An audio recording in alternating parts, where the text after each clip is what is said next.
অনলাইনে টাকা প্রতারণা চক্রে সাফল্য পেল মানিকচক থানার পুলিশ।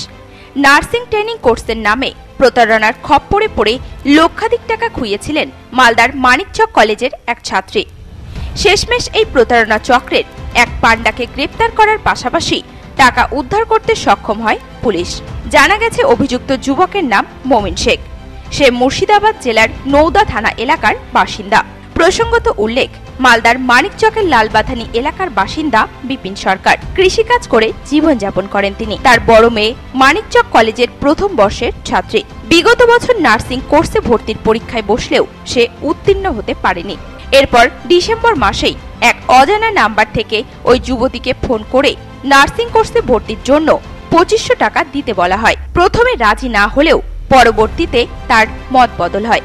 তারপর থেকেই শুরু হয় প্রতারণা চক্র, যার ফলে মোট প্রায় 1,82,000 টাকা প্রতারণার শিকার হয়ে খোয়াতে হয়েছিল ওই যুবতীকে। পরবর্তীতে মালদহ জেলা সাইবার ক্রাইম থানা ও মানিকচক থানায় লিখিত অভিযোগও দায়ের করেছিলেন ওই ছাত্রীর পরিবার।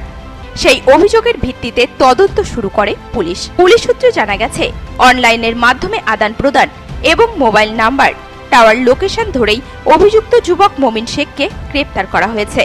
ঘটনায় আরো কয়েকজন যুক্ত রয়েছে বলে অনুমান পুলিশ কর্তাদের। ইতিমধ্যে ধৃত যুবককে জিজ্ঞাসাবাদের জন্য পুলিশি হেফাজতে নেওয়া হয়েছে। শুক্রবার ধৃতকে জেলা আদালতে পাঠানো হয়।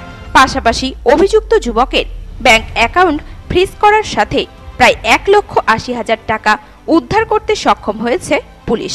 আদালতের নির্দেশের পরেই সেই টাকা অভিযোগকারী পরিবারের হাতে তুলে দেওয়া হবে বলে পুলিশ সূত্রে খবর।